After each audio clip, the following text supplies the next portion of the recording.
Hi, welcome everybody. I'm Janice Kaminer-Resnick. It's great to have you with us this evening. We are thrilled to welcome tonight three distinguished guests to engage in a discussion about the cracks in our American electoral system. It was not by chance that we chose this topic and these guests tonight on the erev or the eve of the inauguration of Joseph Biden. I welcome you to this, the 41st program of our American at a Crossroads series. My welcome is on behalf of Jews United for Democracy and Justice and Community Advocates, Inc., the creators and hosts of this series, and our leadership team, Zev Yaroslavsky, Mel Levine, Rabbi Ken Chazen, Caroline Kelly, David Lehrer, and myself. Thank you to our many wonderful co-sponsors, Temple Isaiah, Stephen Wise Temple, Valley Beth Shalom, Temple Beth Am, Leo Beck Temple, Ikar, Temple Israel of Hollywood, Jewish Center for Justice, the Holocaust Museum LA, the Pico Union Project, and AJC Los Angeles. We have some great programs planned for the next 4 weeks. Next week, the topic is immigration and the continuing trauma and fallout of Trump's immigration debacle involving separated families. Please join us to hear from Jacob Soboroff, the reporter who first broke the story about family separations and who recently published a best-selling book on the subject called Separated: Inside an American Tragedy. Then on February 3rd and February 10th, we bring back two America at a Crossroads favorites. First, on February 3rd, foreign affairs scholar and journalist Max Boot of the Washington Post will discuss foreign policy in a program entitled Can Humpty Dumpty Be Put Back Together Again? And on February 10th, Bill Kristol will talk about what is so grand about the Grand Ole Party. On February 17th, we are very excited to bring former Secretary of Defense and former U.S. Senator, whom you have no doubt seen quite a bit recently on CNN, Secretary William Cohen. There are few people who are better equipped to talk about foreign and domestic policy in our hyper-partisan climate. Before I hand the program over to my outstanding colleague, David Lehrer, who will tell you about a very special panel we are planning for the final Wednesday in February, I wanted to share this idea with you. For obvious reasons, people are focusing on Abraham Lincoln as we head into this inauguration and inauguration of Joseph Biden. However, I wanted to share with you these words from President Obama's first inaugural speech. His words perfectly embody what we face and inspire us to roll up our sleeves and brace to meet the challenges before us. He said, quote, "Our challenges may be new. The instruments with which we meet them may be new, but those values upon which our success depends, honesty and hard work, courage and fair play, tolerance and curiosity, loyalty and patriotism, these things are old. These things are true. They have been the quiet force of progress throughout our history. What is demanded then is a return to these truths. What is required of us now is a new era of responsibility, a recognition on the part of every American that we have duties to ourselves, our nation, and the world, duties that we do not grudgingly accept, but rather seize gladly, firm in the knowledge that there is nothing so satisfying to the spirit, so defining of our character, than giving our all to a difficult task." While those words were said several years ago, they could not be truer than any other words today. Now, my good friend and even better partner, David, founder of Community Advocates, Inc., and member of the Judge Leadership Team. David? Thank you, Janice. It's a pleasure to welcome you all once again to our America at a Crossroads series, our weekly 10-month-long adventure in exploring some of the most important issues confronting our nation with some of our country's most thoughtful and analytical thinkers. This important week, as President-elect Biden is sworn in and our nation's leadership takes a sharp turn towards normalcy, we too will be pivoting. Our series will begin to focus on issues that require the nation's attention in the future. We'll be less attuned to past Trump administration conduct and focus more on determining what the remedies are for the harm that has been done and issues ignored these past 4 years. For example, next month, in addition to the programs Janice mentioned, on February 24th, we'll have a special panel devoted to exploring American extremism today, how widespread, how dangerous, and how to deal with it. A high-ranking official from the FBI who specializes in militant, racist, anti-Semitic groups will be joining us from Washington, along with Joanna Mendelson, an Anti-Defamation League maven on extremism, and Roberta Kaplan, a groundbreaking attorney who has eviscerated neo-Nazi groups who thought they had a free pass to wreak havoc and death in Charlottesville in 2017. She and her work were profiled this week in a very long feature in the Washington Post. On March 3rd, we'll have Professor Michael McFaul, former ambassador to Russia, former member of the National Security Council staff, professor at Stanford University and the Hoover Institution, and a frequent news media source on all things Russia related. He'll focus on foreign policy and where we are headed. It should be as exciting as we look to the future. I now have the pleasure to introduce our moderator for this evening, Pam Fessler. Pam is a correspondent on NPR's national desk. She formerly was NPR's chief election editor, where she coordinated all network coverage of presidential, congressional, and state elections. She has done stories on everything from the debate over state voter ID laws to Russian hacking attempts to long line at the polls. Pam will introduce our distinguished panelists. Pam? Hi, David. Thank you so much for inviting me. I really appreciate it. I am very happy to be here and to be joined by two men who I actually consider among the top election law experts in this country. And more importantly, they not only understand the law, they also understand the politics. And in this particular topic that we'll be talking about, that is very crucial. And I'm sure by the end of the hour, we will have all the answers to how to fix our election system. First, we have Ben Ginsberg. Ben practiced election and political law for 38 years. He's represented political parties, campaigns, candidates, state legislatures, PACs, donors, and others, including 4 of the last 6 Republican presidential nominees. He was the national counsel to the Bush-Cheney presidential campaign in 2000 and 2004, and deeply involved in the 2000 Florida recount.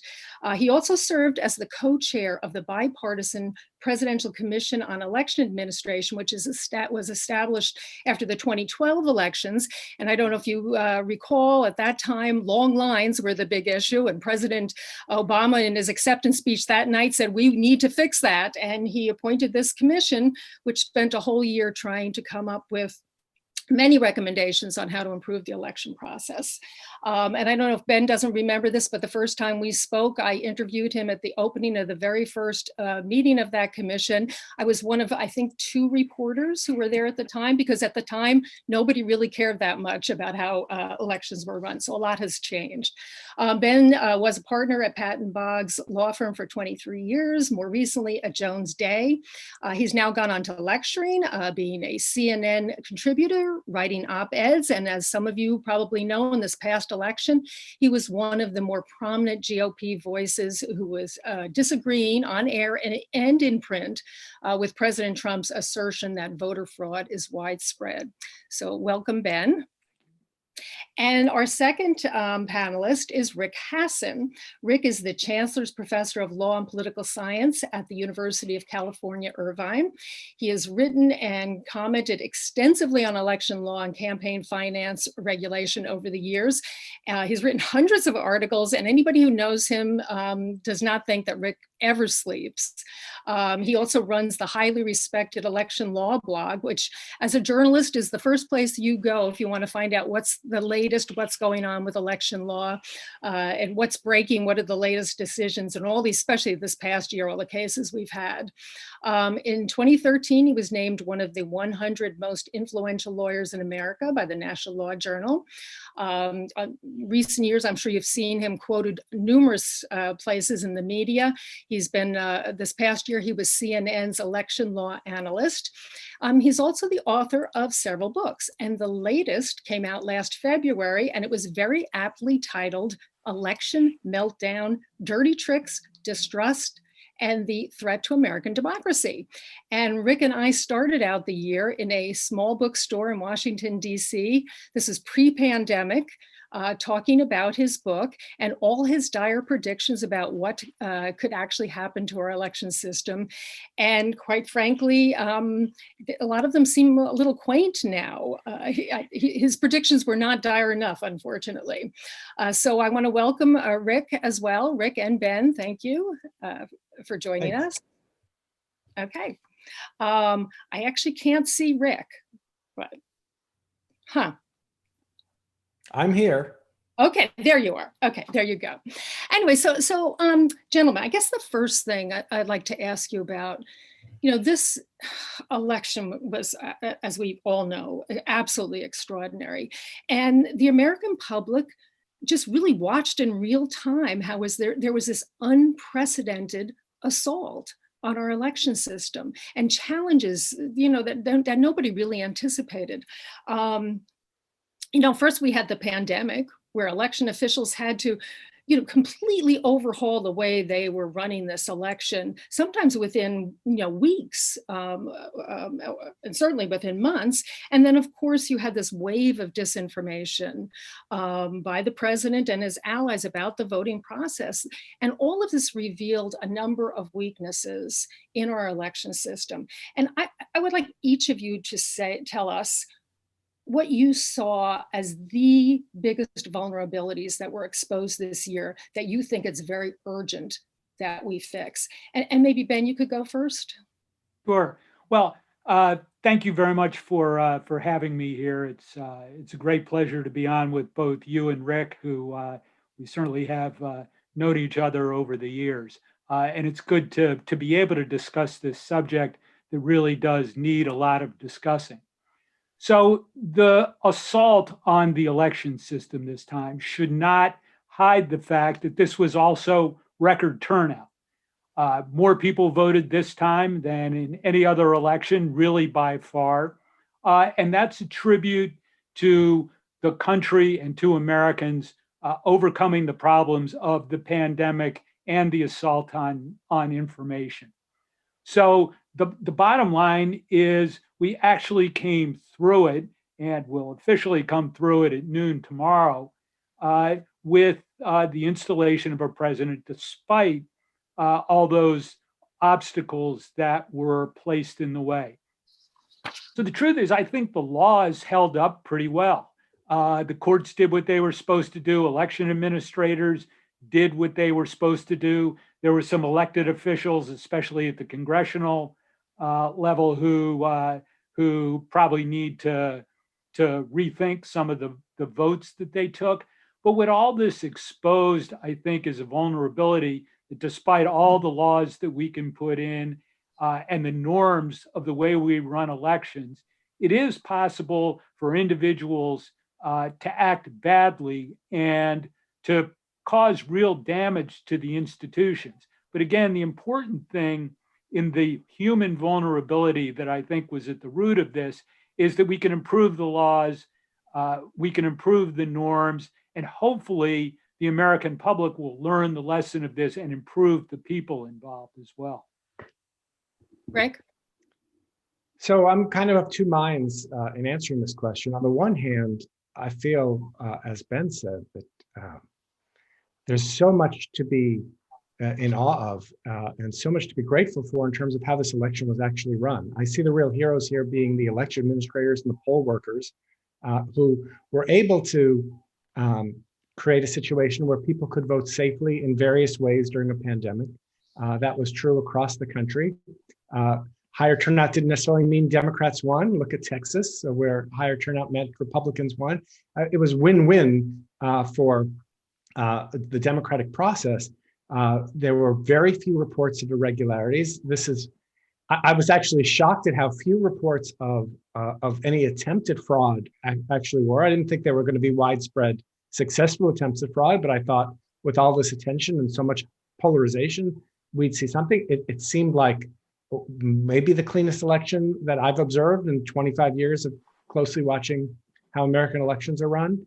All of that was a success story. And on the other hand, we met, I guess it was beginning of February when my book came out. It was the day after the Iowa caucuses. It's kind of itself was a little bit of a meltdown in terms of how the Democrats ran their caucus, and we were talking about things like the Russians trying to hack in to go after our power grid and all kinds of things that could go wrong.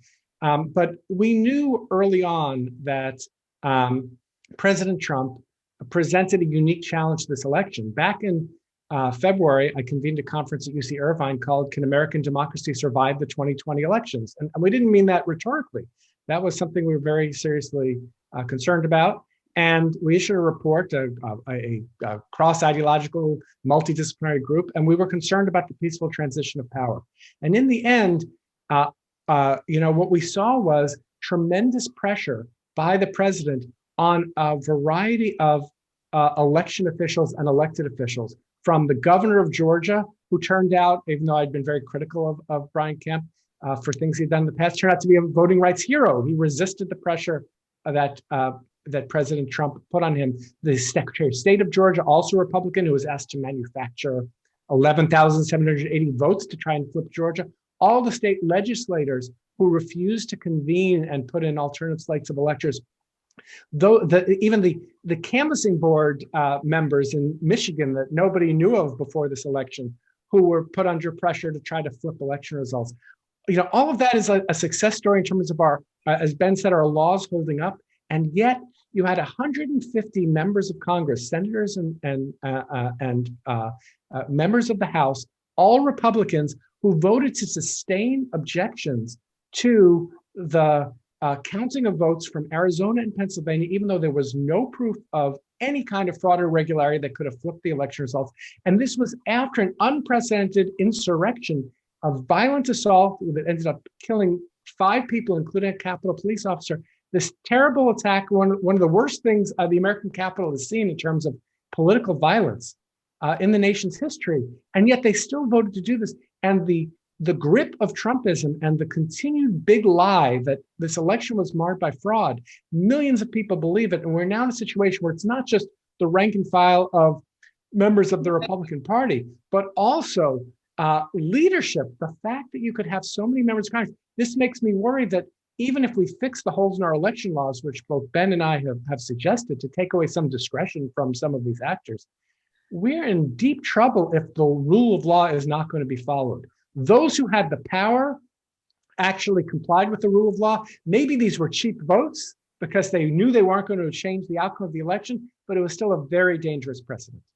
And I guess that's my question. I mean, and Ben, I'd be interested in this, but that we had to rely so much on the willingness of so many people to actually abide by the law.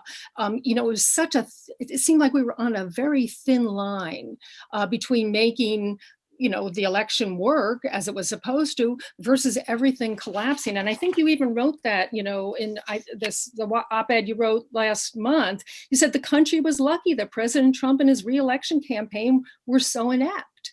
So I guess my question is, what do we do about it? I mean, we can't just rely on the goodness of certain people to follow the law. I mean, how can we deal with that, Ben? I think one of the principal things that we need to do is to deal directly with the phenomenon that Rick just mentioned, which is that 70% of Republicans and 30% of the country believe that there was something flawed about the election. And figuring out how to deal with that directly to restore people's faith in the accuracy of the way we do elections is really important. Now, I think there will be a lot of suggestions on this. And I sort of think this may need to be more or less a responsible Republican family exercise. But I think it is incumbent that the people who have been alleging that the elections are fraudulent be given a platform to be able to offer their proof and to then have to accept if the proof doesn't meet up. But I think not sort of lancing this boil on the body politic is going to be a really long-term problem. Yeah, it's sort of one of the questions I have. Was it actually bad in a way that we didn't have any of these legal challenges sort of work their way, into an actual case where people were forced to present whatever proof they had, and then it was shot down. Do you think that there is a problem because some of these cases did not actually get heard? Well, I think that there was so little proof for the cases and so little evidence put in the record that there was nothing really to hear. And the truth is, this has been sort of like a three-card Monte game with the Trump forces, that when they were forced to present proof, all of a sudden the evidence went under a different shell, which is why I think something of a commission format with the opportunity to make the case and with some discovery, maybe it's done on the state level. There are lots of different ways to do it, but I think there was never a case that was ripe enough to actually be heard about the outlandish charges. Yet nonetheless, the reality of many people not trusting in the outcome of our elections needs to be dealt with because it's a serious long-term problem. Rick, what do you think about that? I mean, it is extraordinary that we have not only a third of the electorate who believes that Joe Biden was not legitimately elected, but 70% of Republicans, and compared to like about 4 or 5% of Democrats. I mean, it's extraordinary. What can be done about that? Well, first, it's important to recognize that we're right in the midst of a fog of war. Let's see where things are in 2 months. I remember the legitimacy of the Supreme Court in the eyes of Democrats after Bush versus Gore was quite low, and then it picked up. But public opinion may change. And also you have to remember that people who self-identify as Republicans, for purposes of answering surveys, that's changed too. And lots of people who voted for Republicans in the past wouldn't call themselves Republicans at this very moment. And so it's kind of a self-selected group, but it's still a huge problem. And what's most amazing to me about what Trump was able to do is that, usually you take a case, a small case of fraud, and then you try and generalize it into a bigger problem. So there was some absentee ballot fraud at the beginning of the pandemic in Paterson, New Jersey. There was an actual, instance, proven instances of people meddling with some absentee ballot. We didn't have any cases like that in 2020, and Trump was able to make. During the general election, I mean, Trump was able to make something out of nothing. Like, it didn't matter that his lawyers went, 1 out of 64 in their cases. It didn't matter that the evidence was debunked by state election officials, by the FBI, by journalists doing investigations, by nonpartisan groups. It didn't matter what it was. Trump just continued to repeat. And you repeat the lie enough, people who are your ardent believers are going to believe it. I think the kinds of solutions we need, I'm not against the idea that Ben suggested of a commission, but I don't think that this is about the evidence. This is about a neo-authoritarian wing of the Republican Party that needs to be excised. And I think what we need to do is find ways to change our election laws to bolster moderate Republicans and moderate Democrats, for that matter, so that they can achieve a governance. The biggest reason that I think you saw probably about half of those people who voted for objections vote for their objections is because they're afraid of being primaried by someone to their, I don't want to say to their right, because I don't think it's a liberal conservative issue, but a Trumpist challenge to some of these Republicans. Because somebody can come in and say, look, you didn't support the president. Look at what's happened to Mike Pence, the most loyal lapdog to President Trump, is now in the doghouse because he didn't, violate the law and throw out the votes. So that I think we need to bolster moderate Republicans. Well, how would you do that? Well, one possibility is having open primaries. Look at Lisa Murkowski, for example. She no longer has to worry that she's not going to make it to the general election because she's going to be primaried out, because in Alaska, they've moved to a system of, where the top vote getters are going to go on to the general election, and she'll be among the top, and she'll be able to, run the general election, even if there's a Trumpist that runs against her. and she succeeded in the past. So those kinds of changes might help. And Ben, can you maybe give a few examples of some legal changes that you think should be made that would help? And also that, and also the whole question of a bipartisan commission. Do you really think that that would be realistic at this point, given our politics right now, that we actually could even have a bipartisan commission? Well, I'm a big fan of commissions in this area that are staffed by professional election administrators with a couple of hacks helping to guide it. But it's basically to deal with the problems that we're talking about. I think it's I think Rick would agree with this, and we certainly found from the Presidential Commission in 2014 that there is a huge amount of nonpartisan wisdom in professional election administrators. And I think that ultimately is the source for the legal changes. Let me pick up on one thing that Rick said. I think it is an interesting challenge to make primaries more hospitable to moderate Republicans, given that the control of primaries is very much a state-by-state function and very much a state political party function.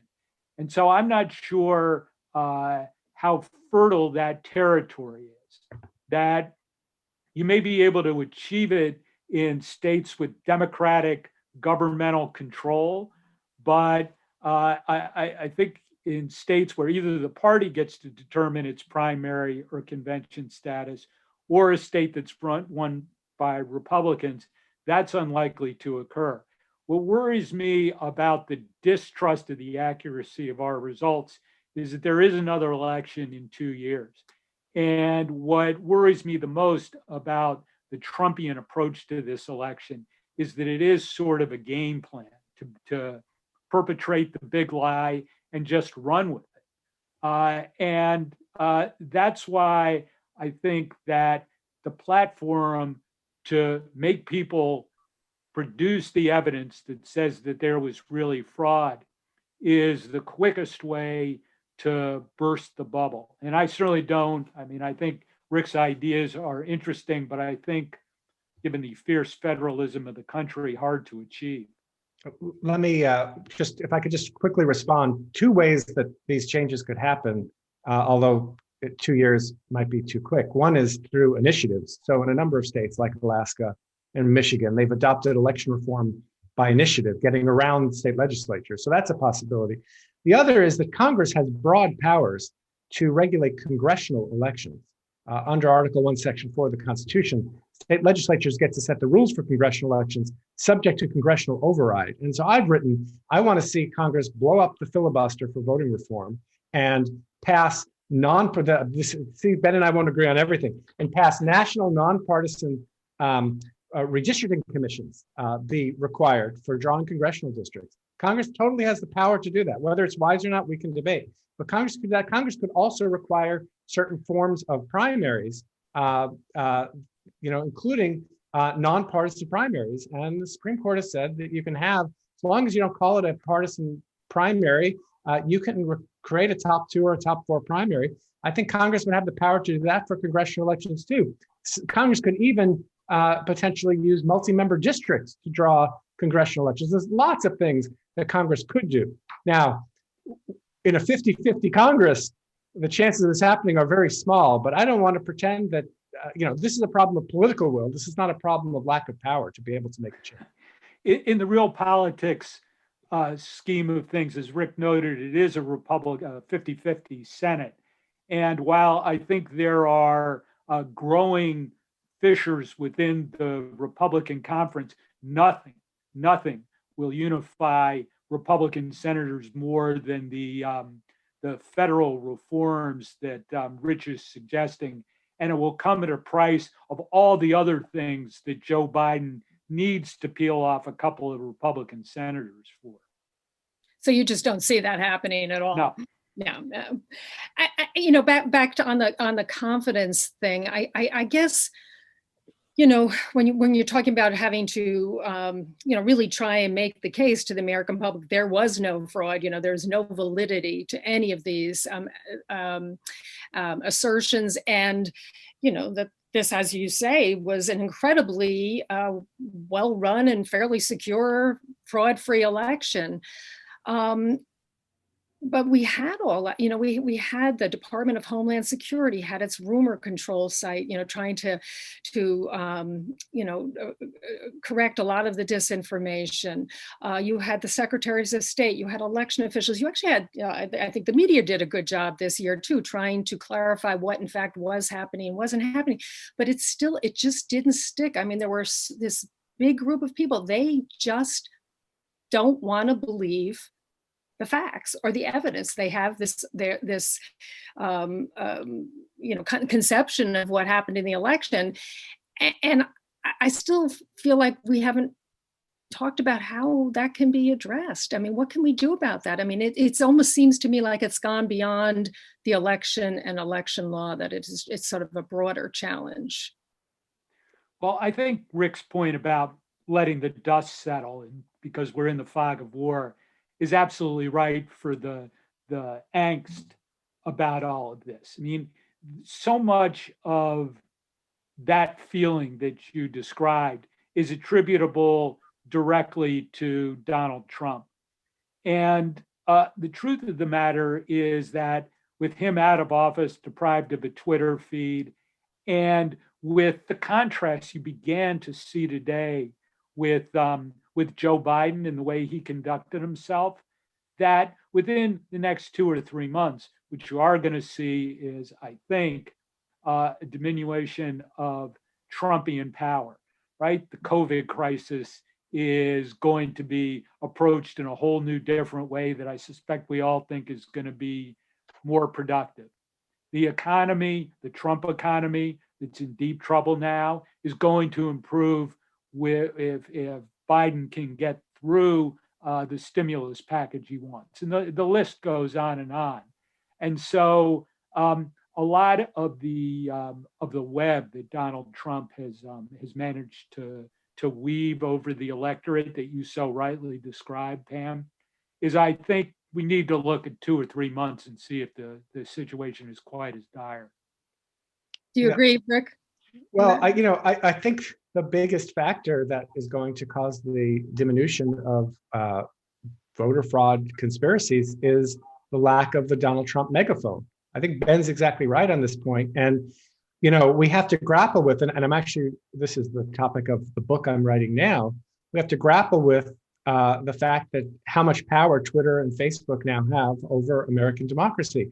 The fact that they have silenced Donald Trump, at least for now. They're private companies. They're not subject to the First Amendment. They can, just like, NBC can decide to put Trump on the air or not. Twitter can decide to put Trump's feed there or not. It's totally up to them. But the fact that they've decided to squelch it, already we've seen, there was a report in the Washington Post over the weekend, a huge decline in the amount of misinformation that's spreading online. 70% decline. And Trump won't have the same megaphone. He'll be out of office.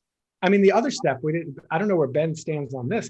I think that Trump, by fomenting insurrection, should be not only convicted by the Senate, but he should be disqualified from running for future office. That will further defang him. And that will, and I don't, say this lightly, but I think he is a danger to American democracy in a way that we have not seen before. And he should be disqualified from being able to run for future office. That will further lessen his power. And, these conspiracy theories may still spread and will still spread among QAnon and on Parler and wherever these alternative places are. But we've seen story after story. I've seen a lot of them in the last few months of people stuck in the pandemic who got taken in by these wild conspiracy theories that have no basis in reality. And they all kind of hooked up with the Trump voter fraud stuff. And it's created a cadre of people who've been influenced in not to believe reality. And I hope that when we pass through this very difficult moment in American history and American democracy, that the numbers of people who will continue to believe in this will shrink. I mean, that's really the question of the future of Trumpism, and I don't think we know right now what that's going to be. Yeah, Ben, actually, I'd be interested in what you think about impeachment, if you think that was the right course for the House to take. Oh, I think that if you're responsible for armed thugs coming in and desecrating the Capitol, then you have to vote for impeachment. I mean, so I think it was the right decision for the House to reach. I think there are some really interesting sort of tugs of war for the souls of a number of Republican senators who have really chafed at the sacrifices Trump has forced upon them on issue positions that they've all held, whether it's the deficit or trade or the U.S. position in the world, all of those things. The senators, there are many senators who chafed a great deal about that. And now the question for impeachment is what they're going to do. My dream solution to this was actually that a week ago, Mitch McConnell and 20 Republican senators went up to Donald Trump and said, we're going to vote to convict you unless you say that you haven't proved any election fraud and that was all bogus. And if that's the case, we'll not vote to convict you, but unless you make that statement, we will. So at this point, I kind of agree with Rick. I mean, I think that he is a danger. It's better for the future of the Republican Party if he's not around and part of it. I'm not sure that the votes are there, though. But one other interesting point is I don't know if Donald Trump has dropped a bunch of pardons in the time we've been on the call, yeah. But I think that the agony, the slowness of that is due in large part because if he goes too crazy on the pardons, like he pardoned some of the insurrectionists or pardoned himself or pardoned his family, that's going to play to the jury in the Senate in a really big way. Before we go to the audience questions, can we just talk a little bit about the Electoral College and if you think that there should be any changes made to that process, which at least this year seemed sort of fraught with potential disaster every single step of the way. Do you think there should be some changes made in that, Ben? Well, I think Rick and I will agree in part on this and disagree on part of this. I think we would agree that the Electoral Count Act of 1887, which governs the way the Electoral College votes, is a muddled law that desperately needs to be changed in case this happens again. As for the Electoral College itself, I think, first of all, there's no chance of it happening in a 50-50 Senate. And secondly, I think it would be a bad policy because I think it is a democratic political way to sort of change the voting system in their favor. And the historical compromise that was the hallmark of the Electoral College so that all parts of the country play a role is probably still a wise way to do it. And I think that there is a possibility for Electoral College reform, but it will only come at a time when Republicans somehow get burnt by the Electoral College as well. So I agree that Electoral College reform, in terms of eliminating the Electoral College, is not in the cards right now. Both Republicans and those in small states, I think, would oppose it. You need supermajorities to change the Constitution. So I don't think it's realistically on the table. But what I think should be on the table, and Ben wrote an important op-ed on this, and I wrote a follow-up on this. There's lots of places where we need to get rid of the discretion that certain people have in terms of how electoral votes are counted. So, for example, when Pennsylvania or Alabama votes and the votes have been certified and the time for election contests have passed, and we know that Biden won Pennsylvania and Trump won Alabama, that should be pretty much automatic. There shouldn't be somebody that has to write a piece of paper that has to be mailed in, that has to be opened and counted and confirmed by Congress in a way that when there's no real dispute. I understand you need to have dispute resolution mechanisms if, for example, there's a very close election and there are two potential answers to the question of who won that election. But I remember there were 25,000 people watching the Wayne County Canvassing Board meeting online. I think all three of us were among them. But like people, I spent the last 2 months, I felt like as a national therapist, people were writing to me, every lawsuit, every, probably you both experienced this as well. Everybody's worried, well, is there going to be some twist, some arcane thing, it's like, well, what if Mike Pence doesn't open the envelope? What if the fake electors that were sent, because there were electors that met in 5 or 6 states, fake electors that were not sanctioned by the state government. They were those fake electors slates were mailed to the National Archives. And there was a real question as to whether the National Archives would send to Mike Pence. And if Mike Pence had them, whether he had to open them. I mean, this is part of the Electoral Count Act that Ben was mentioning. We need to get rid of all that stuff. So let's take it as a given that in 2024, we're going to have the Electoral College again. How do we get directly from Alabama and Pennsylvania have certified their election results to now we know these count for this candidate and these count for the other? That's something there should be bipartisan agreement on, because we really shouldn't have manipulation of the system. Do you really think the vice president could just throw out the votes? If so, I guess Kamala Harris is going to decide who's going to win the 2024 election. I mean, the great thing about this, though, was that now everybody knows so much more about elections. All these things we never had a clue existed before, which is great. So there's that. So I wanted to take a few questions from the audience here. And the first one we have, this is from ZK, and he asks, what is at the top of Ben and Rick's wish list for election law reform? Maybe if there are 1 or 2 things that we haven't talked about, if you would like to see done, if you can mention. In the blocking and tackling theory, the sort of totally unproven allegations about the voting machines themselves changing votes is something states can deal with. There's provisions of every state law where you have to do tests on the machines afterwards. Usually it's a fairly limited number of votes. You can expand the size of the test decks to help refute the totally unproven allegations that the machines are changing votes. It's a pretty easy thing to do. Mail-in voting was extraordinarily popular in this election and is likely to stay. It's a convenience of the voter issue. And so I think that one thing a commission could do is to make a series of recommendations to be sure that mail-in ballots were secure. Not that they're not necessarily secure now, but this is an appearance that the election is done fairly and accurately. And so there are some reforms. It's really a matter of collecting the best practices from other states.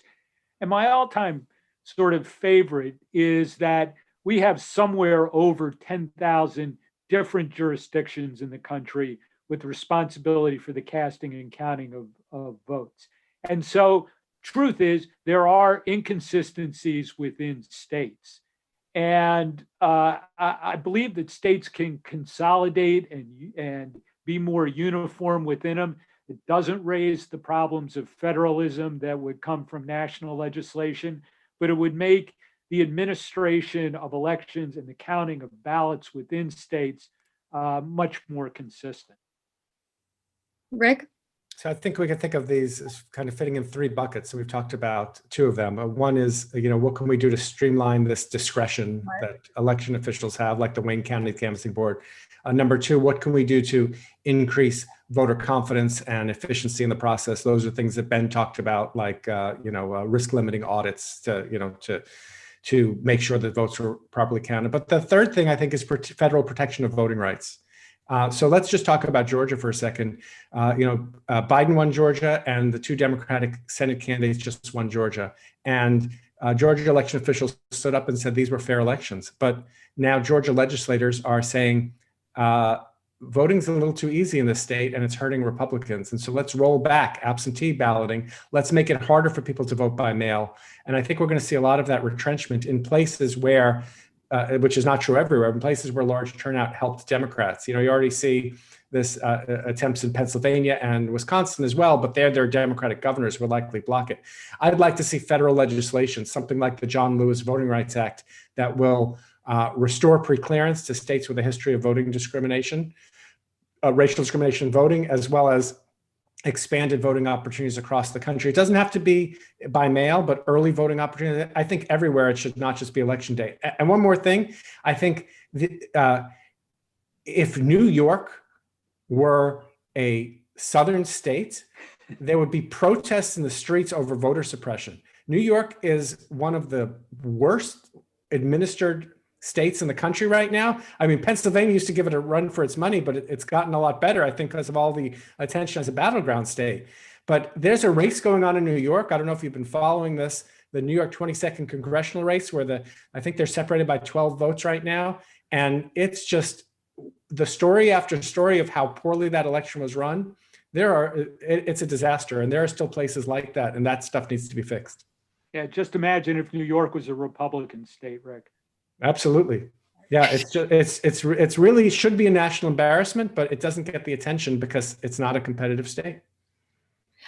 And that brings us to one of the questions here was, and I think you raised it a little bit, Rick, is from Georgina. She asked, what do you think will happen with HR 1, its likely passage? And maybe, Rick, you can talk a little bit, just what is HR 1? And I mean, from my perspective, I mean, well, you say what you think. So HR 1 is like a Democratic wish list of every kind of election and voting reform you can imagine, all rolled into one bill, and then throw in 20 more things you never thought of. Everything from campaign finance reform to lobbying reform to voting rights changes to reversing felon disenfranchisement.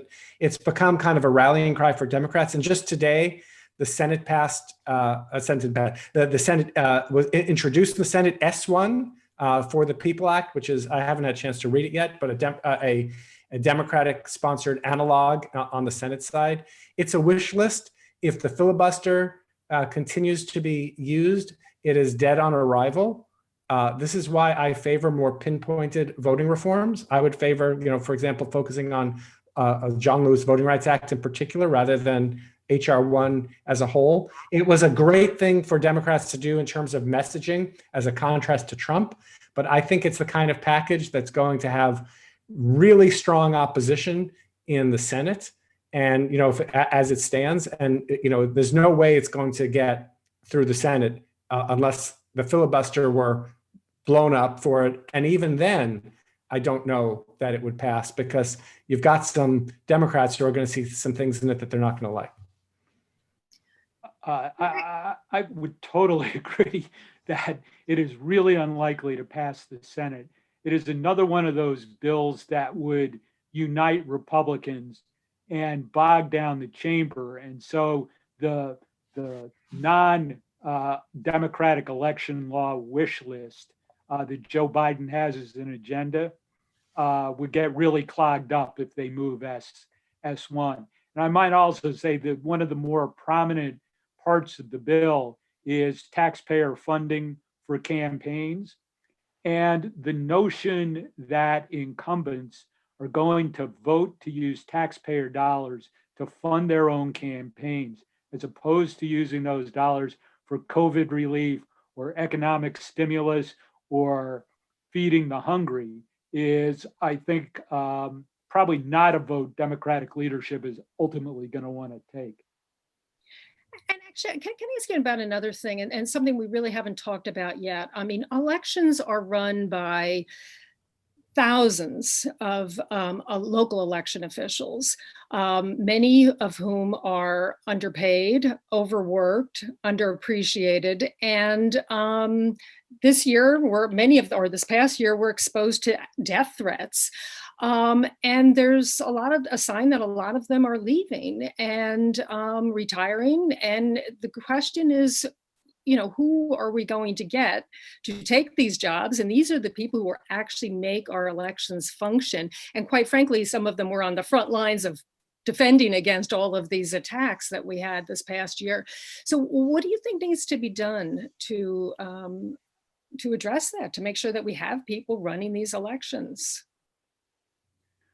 Well, one of the interesting things about this cycle was that traditionally poll watchers are, well, of my demographic and somewhat older.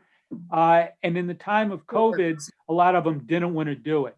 So actually local jurisdictions did a terrific job of recruiting younger people. Now, in the pandemic, there were students who were more than willing to jump in and do it. I think many corporations and unions stepped up to the plate and encouraged their employees or members by giving them a day off to be able to be poll watchers. So actually, I think one of the heartening things about this election was that there were many, many, many new poll watching volunteers who jumped into the process. I do think, though, that you're concerned about professionals facing the threats. Administrators, yeah. Yeah, I mean, there was just before the election, I think in Pennsylvania, about a quarter of election administrators were shown to have quit. And that was before Trump started attacking the election and saying it was rigged. It was, in part, it was because the Republican legislature and the Democratic governor signed a reform bill that changed absentee balloting and put a lot of new rules in and a lot more work. And so there already was, the people were overworked, underpaid. Then the pandemic came. They had to change all their rules on the fly. Lots of primaries were canceled. And then, of course, they're counting the votes and they're facing mobs and death threats. I mean, who wants that job, right? So we're going to have to, make sure we get competent people in there, pay them, protect them. Election protection has got to extend to those people who count the votes. And, there really were so many heroes. It took tens of thousands of people working very long hours under tremendous stress for us to have this election be successful in a pandemic. It didn't happen by accident. And I do think that, when people do have confidence in the election results, sometimes it's because they have confidence in their local election official. Yes. They see how hard they work. Yeah, I would say if you look at polling, you'll see that people are much more, it's like same thing with members of Congress. They're much more confident in their own person than they are in how the body as a whole is done. So, people are less likely to say that there was fraud in their own backyard or mismanagement than they are to think it's happening somewhere else. So we have another question. I'd be interested in the answer from both of you on this. This is Debbie, and she asks, what role does the media play in undermining faith in the electoral process? Ben? Well, as a former reporter, yeah.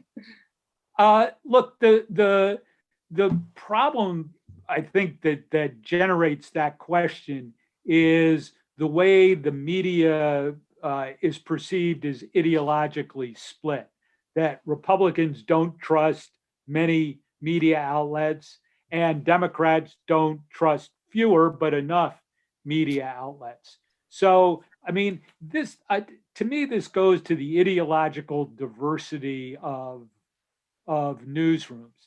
I think this election was a particularly polarizing election, but from a Republican perspective, you look at the major newsrooms and there are just not many conservatives who have become reporters. And if you look at the Fox OAN Newsmax group, it's true that there are not many progressives in those newsrooms. So if a media outlet is trying to cover the whole country, ideological diversity among reporters to be able to spot stories and the perspectives is really important. And although I have many friends amongst the great media outlets, it is not a ideologically diverse reporting and editing class.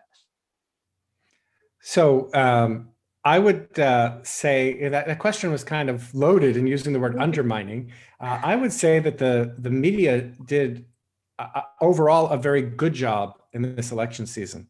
So one of the things that I mentioned, this report that we issued back in April, we came up with 14 recommendations. And one of the most important recommendations we came up with was that the media needs to understand that because of COVID and the change to much more absentee balloting, the election was likely to be too early to call and we wouldn't know a winner on election night, and the candidates could declare victory early. And you need to explain that the delay in the election doesn't mean that there's anything nefarious going on. It just means that the vote count is being done carefully. And we worked hard, and Ben and I were both on CNN, but there were NBC, CBS. The message got across in the newspapers.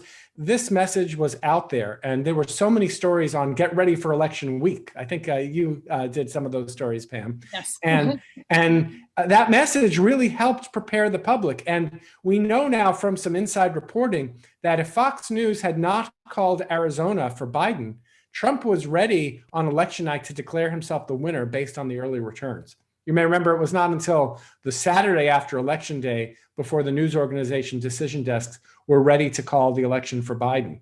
And that period would have been even more dangerous because then Trump would have, had more people believing that he had won the election, and then the results had flipped. So I think that the media did a good job with that, as well as fact checking. Rudy Giuliani makes a claim in front of the Four Seasons Total Landscaping, and you've got 20 reporters tracking it down. Is this actually happening? And you find out that the story's bunk, or the 43rd lawsuit is filed, and it raises some kind of question about, what was happening in Wisconsin and whether there were, illegal votes cast, and it was tracked down. And I think anyone who was looking for reliable information about what was going on with the election could find it, because reporters devoted a lot of resources to that. And I think that was part of the success story. I think the media did pretty well this time around. Yeah, I think but 30% of the country doesn't believe the election results. Well, there's that too. I'm afraid we have to wrap it up. We have many, many more questions, but you've answered so many of them. And I wanted to ask both of you if you have any closing remarks that you want to leave our audience with. Ben? Well, look, I think Rick and I have discussed with your help, Pam, in this very interesting session, a number of the things we need to do to move forward. But I do want to close with the positives that came from this unprecedented campaign, despite the assault on our systems. And it really was record high turnout and a series of election officials who absolutely did the right thing. So in this ultimate, I hope ultimate stress test of our election systems, we have come through. The winner of the election, despite the storming of the Capitol and every other thing that took place, is going to be inaugurated at 12 noon tomorrow. And that's a tribute to the system. So there is much work to be done, and this election certainly proved that, to keep this democracy and our elections in the central part of preserving the democracy and the peaceful transfer of power. Did you ever think you'd say the words, the victor, despite the storming of the Capitol? No. Rick? Yeah, it's hard to be optimistic now when you did have 150 members of Congress vote contrary to all evidence to object to the Electoral College votes of 2 states. But I think if we're trying to get a positive lesson here, is that we did make it through. There were heroes, Republicans and Democrats alike, lots of election administrators. It took a lot of work. And the other good news is we're all activated to this danger now. Nobody, as you said, we all now know who the Wayne County Canvassing Board is. And by the way, that person who voted in favor of Biden, the Republican on that canvassing board, has now been replaced with a Trumpian. So we're aware of what the dangers are. We have a lot of work to do. And so the message is not to despair, but to roll up our sleeves and to get the activism going to make sure that we can have fair and safe elections that more voters will accept as legitimate as we move to 2022 and 2024. Well, with that, we have to wrap it up. And thank you so much, both of you. And really, thank you both for your work. I mean, you just really do incredible work. And let's hope all the positive things you say actually will happen. And we will all be watching. And I just have been asked to remind everybody that the program next Wednesday will be, that's January 27th, will be with NBC's Jacob Soboroff and KCRW's Madeline Brand, who will be talking about Separated Inside an American Tragedy, Trump's Family Separation Policy. Which I'm sure will be a great discussion too. So thank you again, and good night to everybody, and we'll see what happens tomorrow.